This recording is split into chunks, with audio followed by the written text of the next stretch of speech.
part 2 of the granny raglan sweater. We're going to be working the neckline, the rib, and the sleeves. And if you missed part 1, then please check out the description box below or the eye above. So let's begin with our bottom rib. This is what it looks like finished, and let's get started in making it. Bottom rib, we are going to be working a combination of a half double crochet in the back loop only, as well as a camel stitch. To start, we're going to be chaining 9, and then we're going to be working half double crochet into each of those chains. Then we will slip stitch to 2 stitches in the body.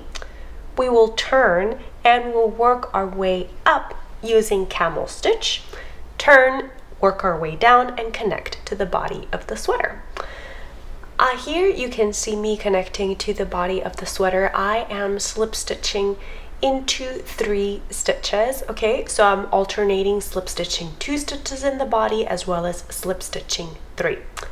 I am turning my work. I'm working my way up the chain, and here you can see the loops for the typical half double crochet worked under, but I'm going to be working here in this 3rd loop, which is like the front loop if we're looking at our work.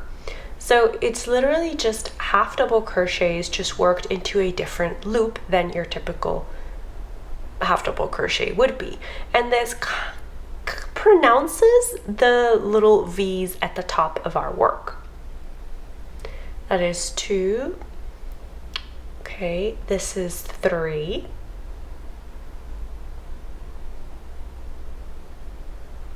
This is 4. And this is 5. This is 6. 7, and then 1 more will be our 8 total. If you've ever crocheted socks with me, then this is a familiar technique to you, because I do my crochet ribs this way for my socks. So now we're going to chain 1 and turn, and we're going to work our way down to the body again. And in order to do this, we're going to be working half double crochets in the back loop only.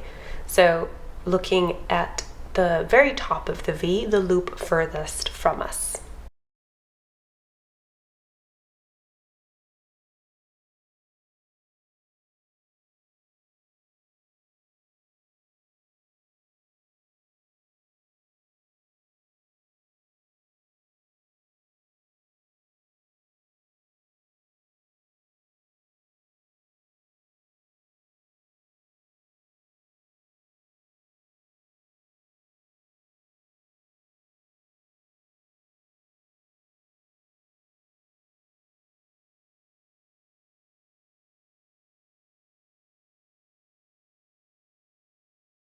Once we have worked a half double crochet back loop only into each stitch, then we're going to be slip stitching to the body. Now you can kind of play around with how many stitches you slip stitch into. I am doing 3, and then I'm checking my work. If it's looking too tilted, then I slip stitch less. If it's looking like there's too many stitches, then I slip stitch more. It's a bit of a playing it by ear kind of game. Of course, you could choose not to do a border and simply continue repeating your rounds until you have a total of 18 inches. That is also acceptable. Feel free to modify the sweater however you feel comfortable. Just remember, if you are employing this type of rib, that when we're working our way up those half double crochet stitches, then we're using the 3rd loop, or the very front loop when you're looking at it from the back, and that will give us what we call the camel stitch. And then we are working our way down those half double crochet stitches. We only use the back loop only. For the camel stitch, I want to reiterate that instead of working over under the V like you typically would to do your half double crochet stitches, we're going to be working in this loop here.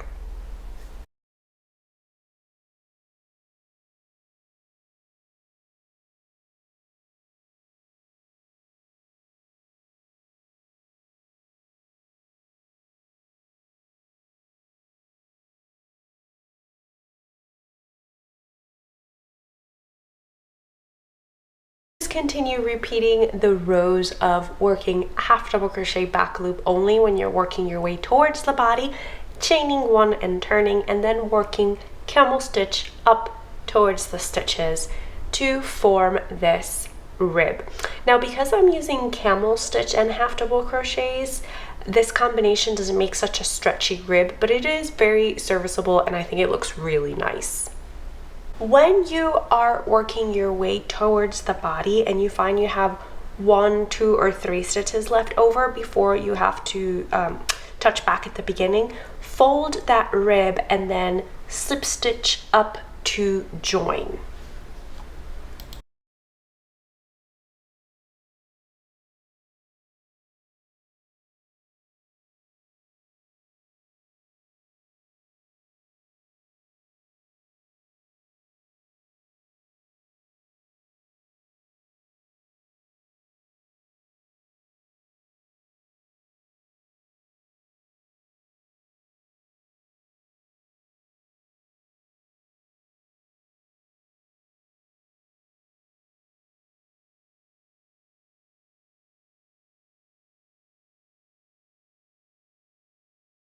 Now that we've completed our bottom rib, it is time to move to the neckline of our granny raglan sweater. To begin my neckline work, I decided to do some short row shaping in the back to make the back higher than the front and have the sweater be a more comfortable fit around the neckline.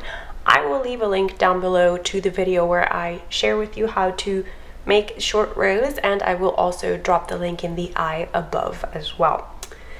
But essentially, if you choose or choose not to do short rows, I would still recommend that you do a round of single crochets at the very least. And after you do that round of single crochets, please try your sweater on. You can determine whether or not you want to do some decreases in this single crochet round as well. So for the rib, there are several options that you can choose.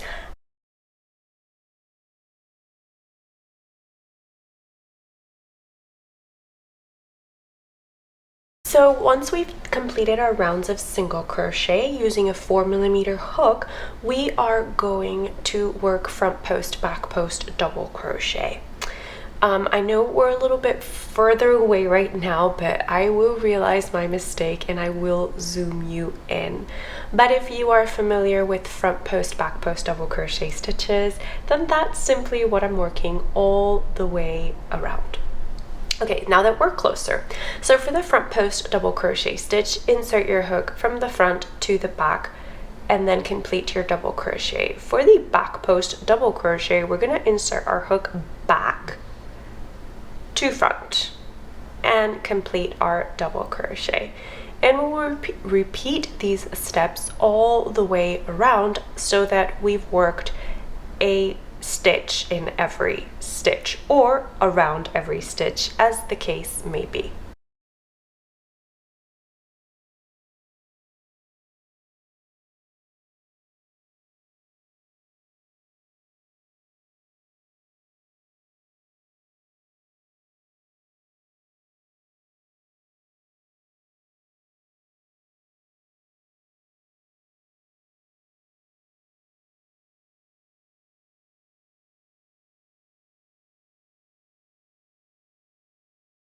After we've completed our first round of neckline rib with a 4mm hook, we're going to be switching to a 3.75mm hook, and we're going to work 2 more rounds of front post, back post, double crochet rib.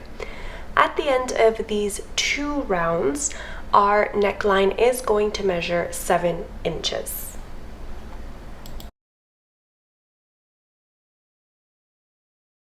Of course, if a front post, back post rib is not to your liking, you could omit the rib on your granny sweater, or as I've stated, you can also knit a rib.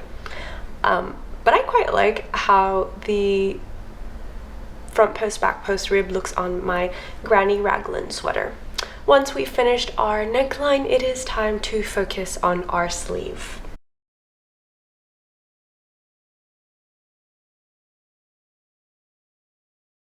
As I mentioned previously, our armhole opening is between 7 and 8 inches. Well, more specifically, it is between 7.5 and 7.75 inches. So to work our sleeve, it is quite simple. If we wish for a long sleeve, then choosing the next color of our 3-color sequence, which is the green color, we are going to be picking up stitches around the armhole.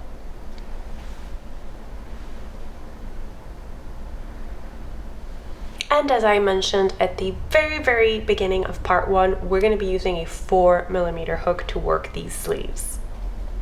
Replacing the red in my pattern for this Cloudborn Crimson Heather yarn because I've run out of my drops saffron in the red color, so I'm replacing it with this one. Ignoring the fact that I've completely used the wrong color in this sequence, it was supposed to be green. The instructions are still the same. So we're going to locate the very bottom of our armhole where we did the connecting granny stitch, and in the middle of this granny stitch we're going to attach our yarn and we're going to chain 3, and then the next space we work into is going to be that corner space. Okay, so you see this used to be the corner, and into that corner space we're going to work a granny stitch, and then we're just going to continue working granny stitch around this armhole, decreasing 2 stitches. So if you need a refresher on how we do the granny stitch decrease, then please check out the first part of the tutorial where we talked over it. But I just wanted to let you guys know that there will be decreases just in this first round of granny stitches, because I do want to bring that armhole a little closer to my upper arm than it currently is. You can of course determine whether or not you want to follow this practice. Here is my decrease just as a refresher.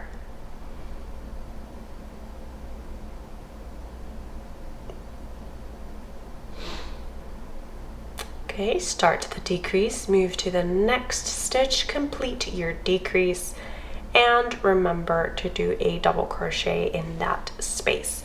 Or you could do the alternate decrease method, which would have you pick up loops in the spaces and work a double crochet between those loops. Now we're going to continue working our way around, just in case that was my second decrease. So I've already decreased the number of stitches that I need to decrease in this round. And we've reached the end of the round, so we need to join in the round. I'm sorry. No, so what we need to do to end the round is to actually complete this granny stitch. So please ignore what I am doing. Okay, here I am putting it to rights. What we need to do to complete this very first round, as you can see I've switched to my green yarn as well, is just to complete this granny stitch. So we do 2 more double crochets and then we join to that very first double crochet, and then we slip stitch into that space and we switch to the next color in our sequence, which is actually the white yarn, because remember it goes red, green, white. Okay, and after this first round in which we did 2 decreases, we're simply going to continue working our granny stitch, switching colors at the beginning of every round until our sleeve is as long as we want it to be. I worked until my sleeve measured 16.5 inches and then I moved on towards the cuff.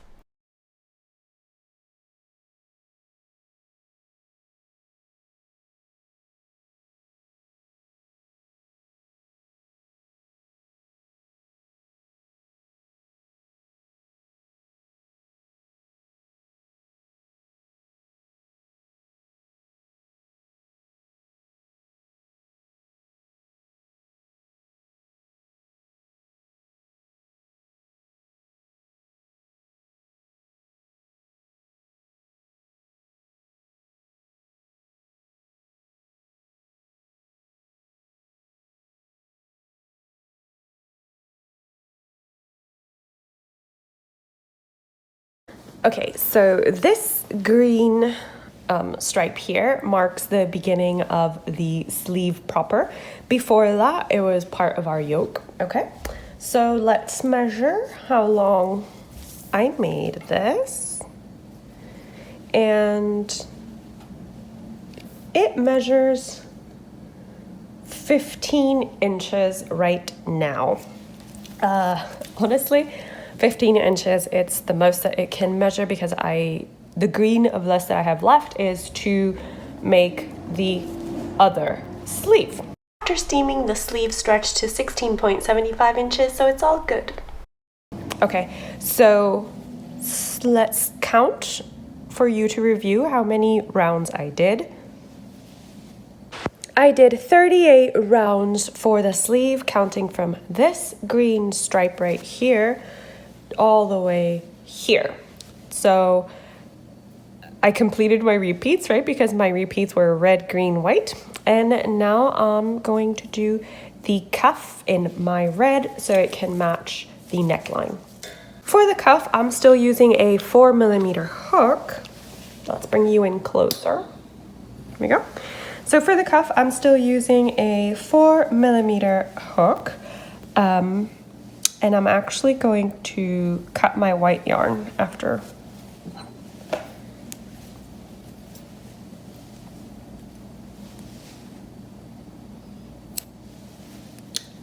Isn't this scissor lovely? It came as part of a Knit Crate box for November, and I absolutely love it. Okay, setting that aside and pulling the white taut. I am actually going to do some decreases because I want to bring my sleeve in. Okay, so I'm going to do a single crochet in the first stitch, and then I'm going to do a decrease.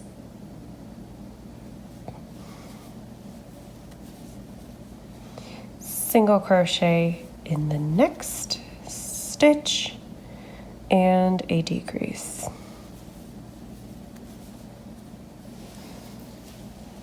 And I am going to continue like this along the round, and I will meet you back here when I've completed my. The other thing I wanted to mention that I forgot, sorry, was that we have 1, 2, 3, 4, 5, 6, 7, 8, 9, 10, 11, 12, 13, 14, and 15 granny stitches, okay? Of course, the number of granny stitches depends on the width that you wanted for your sleeve. My sleeve measures 5 inches flat, which means that it is 10 inches around. You can always decrease more stitches or decrease less stitches as you prefer. So I did a single crochet normal, so the next one is a single crochet decrease. And a single crochet. I am decreasing here to bring the sleeve from 5 inches down to 4 inches. There. No, yeah, I did. This is the last decrease. So what we have now is 1, 2, 3, 4, 5. If I haven't miscounted, we have 30 single crochets, which is perfect for the rib that I have in mind, which is a front post, back post rib. So this would be the slip stitch that we use to join. And now I'm going to slip stitch again to join in around. Okay? And okay, I'm going to start with a chain of 1. This does not count as a stitch. I'm going to yarn over, insert my hook, and do a front post double crochet. And then a back post double crochet. Again, a front post double crochet.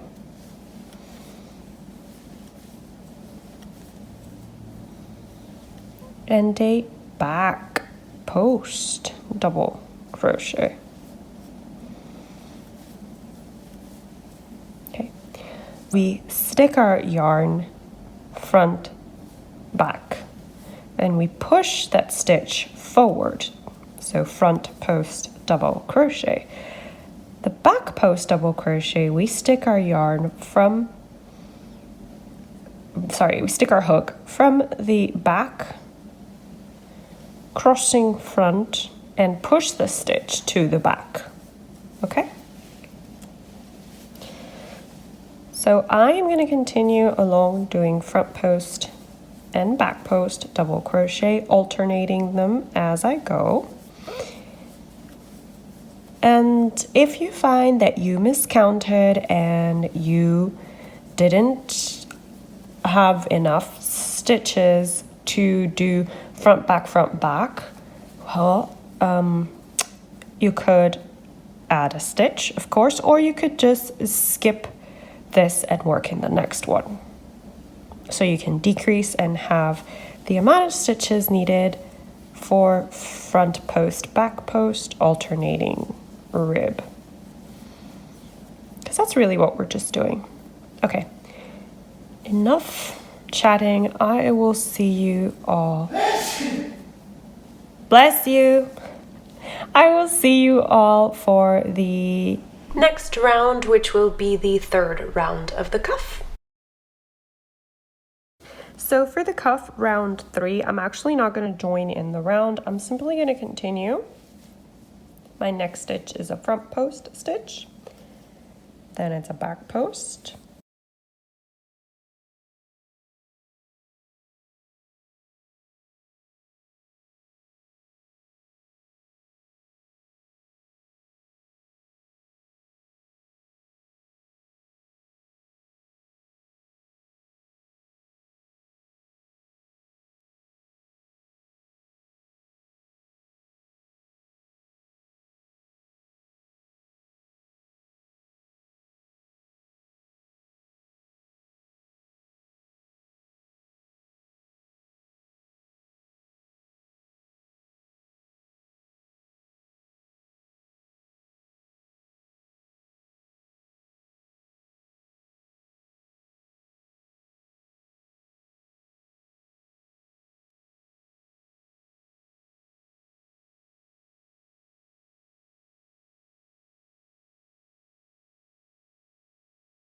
so this cuff with what we've decreased is right now 3.5 inches.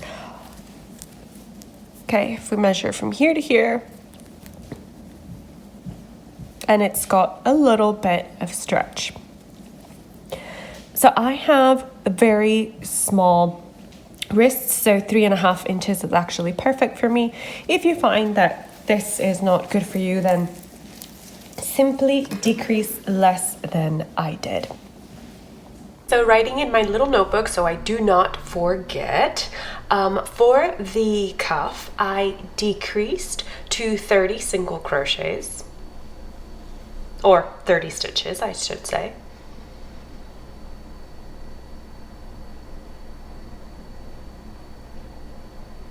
And that equaled a cuff that measured 6.5 inches in circumference, so around my wrist. Here I have completed 3 rounds of front post, back post double crochet, and I'm getting ready to close off the round. So you can, if you have difficulty keeping track of your rounds, you could always use a stitch marker, or you can pull your stitches and do 1, 2, 3. And you can see here that it's 1, 2, 3. So this would be the start of a new round. Now, because I don't simply want to slip stitch into this first stitch and cause kind of like a staircase effect, what I'm going to do is actually to do a front post single crochet. And you can see it brings it down further. And then I am going to slip stitch into the next stitch, and you can see how nicely it all lays. There's no gap. Okay, So that is it for the sleeve, and we've already completed all parts of the sweater. All that is left is to cut our ends, weave in, and enjoy the sweater. Oh, of course, crochet the second sleeve. As I mentioned in the beginning, I have actually left this sweater without sleeves on one side because I wanted you to see how it would look if you if you left it without sleeves. So because at least I ended my yoke on a red, I could simply just leave this armhole opening as is because it matches the red of all the endings. Or I could go again for green, then white, and then red, and add a little bit of extra length to my sleeve, because right now this is more like a sleeve cap, and that way I also work over this area here. So really the choice is yours, whatever you want to do to create a garment that fits your styles and your needs. So thank you so much for joining me. Let me know what color combinations you would use for this sweater, or would you simply crochet it in one color? Would you use scraps? As I said, I've used stash, and really it's kind of like those little scraps that I just have laying around. So once again, I've used, this is Drops Saffron, which is classified as a sport weight combed Egyptian cotton yarn. And the green is the same. Then this white, it is Lion Brand Comfy Cotton, which is supposed to be a DK weight. I find it thicker than a DK weight. And then again, I have this red here in the sleeves. This is Cloudborn yarn, classified as a light DK weight, and it is a wool, alpaca, and silk blend, I believe. And with that, we complete the how-to on how I made this granny raglan sweater, which by popular demand on Instagram is now called the Caprese Salad Sweater, the perfect sweater for anyone on a yarn diet. Thank you so much for joining me, and I will see you all in my next video. Goodbye.